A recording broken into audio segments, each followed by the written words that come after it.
We have so many new Google updates coming out all the time these days. So the core updates and review updates and helpful updates and all that. So it's really important to have a good long-term SEO approach.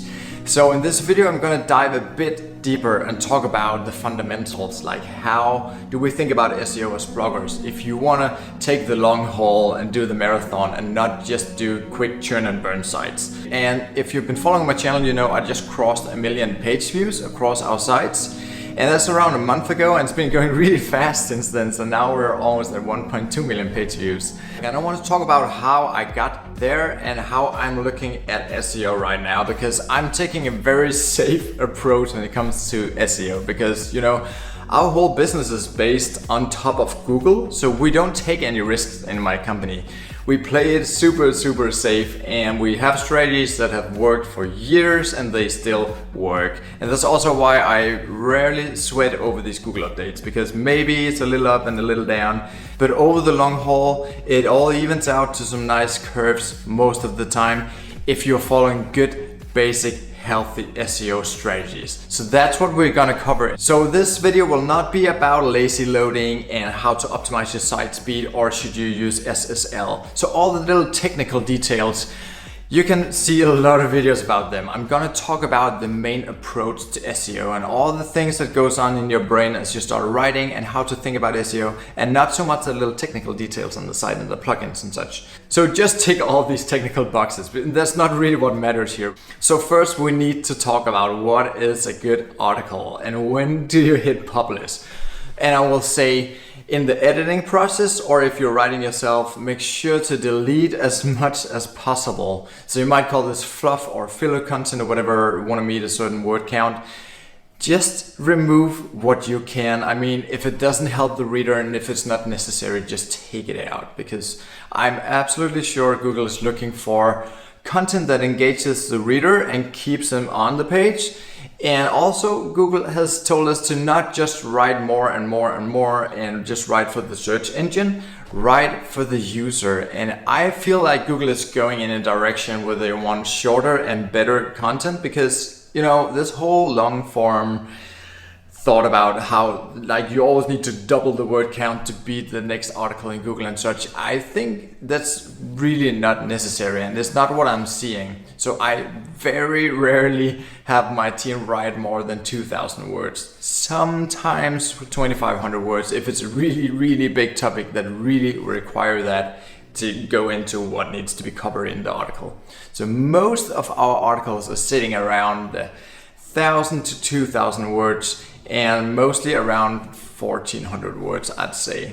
And here there's a little trick in order to let your writers, or maybe yourself, ease up on the word count and not just write till you feel like you meet this magic number of words. So give yourself or your writer an interval and say you can write between 1,200 or 1,700 words.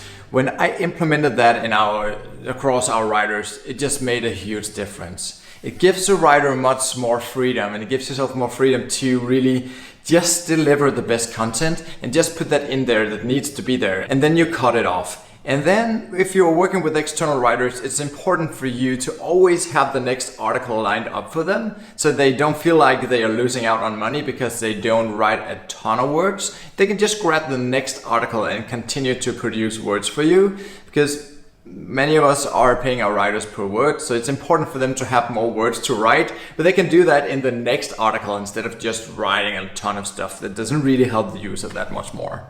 So it's also about not filling the article toward the end with a long FAQ or going a little bit off track with something that you think they might be interested in. And this leads me to the next point. I don't use SEO tools, like writing tools, assistants. We're coming to AI writers, but also we're talking like tools like Surfer and Quora, and what are they called? Web Optimizer Pro or something like that. There's so many, and it's been a while since I tested them, but overall, they sort of do the same. They teach you to meet the average word count for the stuff that's already ranking. So the idea behind these tools is that They take what's ranking on Google. So if something is ranking number 1 and number 3, they take the average word count on page 1, and they want you to meet that, to write the same stuff, so to speak, to stuff in the same words. They'll give you a list of words that you need on your site to rank for that term. And that's just super old school if you ask me. It's so not how you should do SEO today, to have like a list of words to pop in there in order to rank better. And certainly it's not the direction Google is going. So they might not do a perfect job of this today. You might still be able to game them or gamble with Google by putting in a few more words, or LSI words, or related words, or synonyms, or whatever you want to call this strategy. But I have never done that across my sites, or at least not for many years. And if you want to take the long haul here and rank for the many years to come with your site, and you're not building like a quick site you want to sell next year, if you want to get traffic in the long run, you should not focus on these tools. Just write the words that needs to be on the page and trust that Google will decipher that people coming to this page, they actually like it. So Google are more looking at how people interact and how they behave. So instead of thinking about tools and specific words and keywords and stuffing all these little words in there and in the title to rank better, think about how you would write this article for an offline magazine. If nobody wanted to publish this on the web, if you were just writing for the local newspaper or whatever, a magazine that's not going to be put on the web, how would you write that article? And start there. Then you might want to just go over the title or a few headlines and make sure that they do have some of the main keywords, if you will. So that's how I teach my writers to do it, and it's working really well. I also don't use SEO plugins. As you know, I'm using WordPress, and there's all these SEO plugins you can install, and many times they recommend words, or they will have you meet green dots and they will try to get you to the word count or whatever they do. I don't use them. I just give the article a really good main title that Google can grab and use on the search page. So that title is super important, and we're coming back to that. But I let Google write the meta description. And some tools will even ping you with errors and say you are missing 200 meta descriptions or whatever. I don't care about that. I haven't been using it for a long time. And the thing is, if you don't write the meta description, Google will, and they'll do it individually for many searches. So you will have like unique meta descriptions sometimes.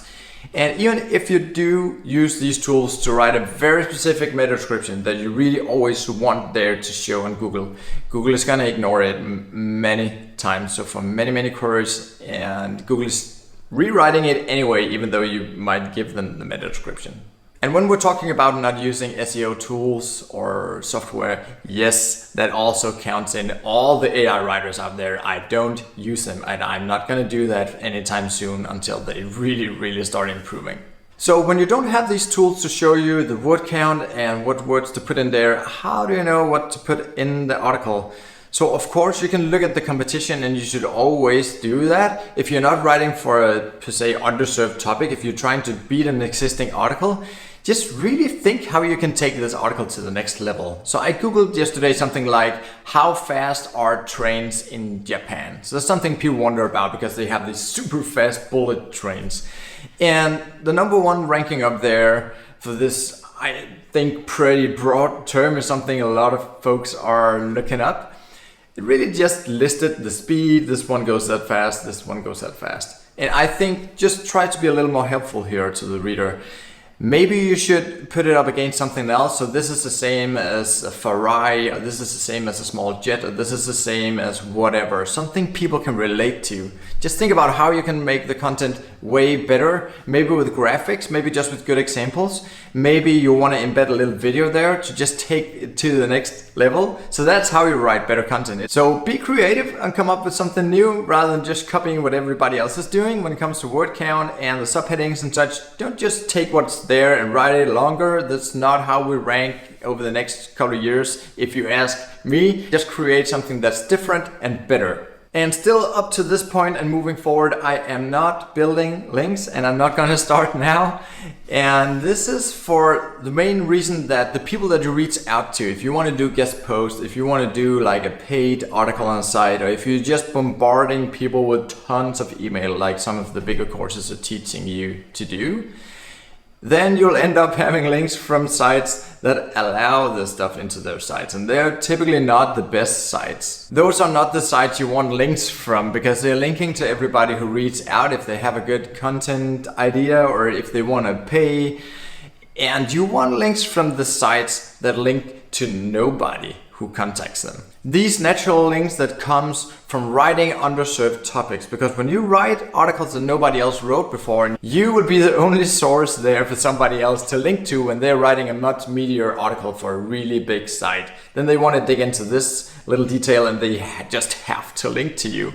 And that's how it works. So most of the links that I get, or 100% of them, are coming naturally, but most of them are really just small links all over the place to all these underserved topics that we're covering, that we're scooping up, because we're the only one writing about it, and we're writing good content, we have some good expertise, and we have good sites, so they want to link to it and use it as a source in their articles. That strategy is just the best ever if you ask me, to get links naturally. And of course, there are also other strategies like infographics or tools or statistic pages and such. And I have a whole section about how to get even more links to your site, because I looked at thousands of articles across all my sites and saw exactly which one were attracting links naturally. So I've put that in the course. So you might be wondering, when I'm not actively building links, how do I get that authority that you need? How do I get enough domain authority, or how does the site become big enough in Google's eyes to really rank me for some of the good stuff?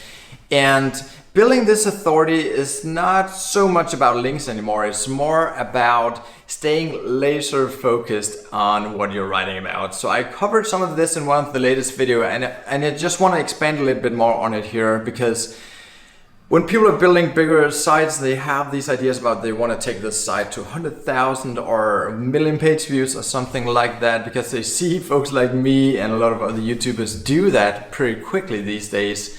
You might think that you need to build out a lot of categories, but that's not what you need. You just need to start with something very, very specific. But there's a caveat to this, because sometimes people just want to write about this same product and they want to write like 200 articles about artificial grass or mics for cameras or whatever. I'm staring around right now. That's how creative my brain is at this point. But if you want to write like hundreds of articles on something that's very, very specific, that's the way to go. That's the way to build authority. But many times it's just not possible, because, you know, most of these articles might be written by bigger sites. Maybe you can only find like 30 or 40 articles. So what should you do then? Should you keep writing about it, or should you move to something else that's underserved? And if you ask me, I would move on to something else that's underserved, because in my book and what I see working is that being underserved trumps staying on that laser focused part of the niche. So instead of just keep writing about the same product and write like hundreds of articles about the same product, move to something else if you cannot find anything more that's underserved, because that's more important than staying laser focused. So if you want to write about microphones for this and that, then move to other types of microphones or other sound equipment if you took all the articles that are underserved. And I want to say this because sometimes I see sites that have a lot of articles and most of it is underserved, but they just want to stay on this very, very narrow focus in this part of the niche to gain more authority. Don't be afraid to move a little bit out to similar products. If you have a site about different types of microphones, that's perfectly fine. Just don't go off and talk about iPads and whatnot. Not in the beginning, at least. Try to establish some authority around similar products. And also when we talk about EAT and how to gain that authoritativeness and the expertise and the trust in Google, that's a lot about how people talk about your site online, who's linking to you obviously, and who's mentioning you, and where did somebody mention you in a forum or on Quora or in a video. So Google are trying to pick up all these little mentions about you. So it's really, really important that people talk well about you when they are talking about your site. That's super important for us to rank in the future. And I'm absolutely sure this is something Google is working toward, being even better to figure out what your online reputation is. So there's something you can actually monitor. So there's this thing called Google Alerts where you can set up little alerts. So whenever this word or this phrase comes up on the web somewhere, even in social media or in forums, Google will send you an email. You can do that around your domain name. So let's say somebody started talking about you over here and they're talking about how bad this article is or how wrong it was or how it got these basic facts wrong, it's really important for you to hear that and go back and change that article, or just maybe get rid of that writer if something is off on your site. Because that online reputation is what's going to carry you to that next authority level, you can say, in Google. And talking about what Google is looking at, we have these quality rater guidelines. I'll put a link in the description. So we can actually see right now exactly what Google is looking for when they're talking about good quality. And there are other documents that I'm linking to in the description where Google lays out exactly what they're looking for and what is good SEO to them.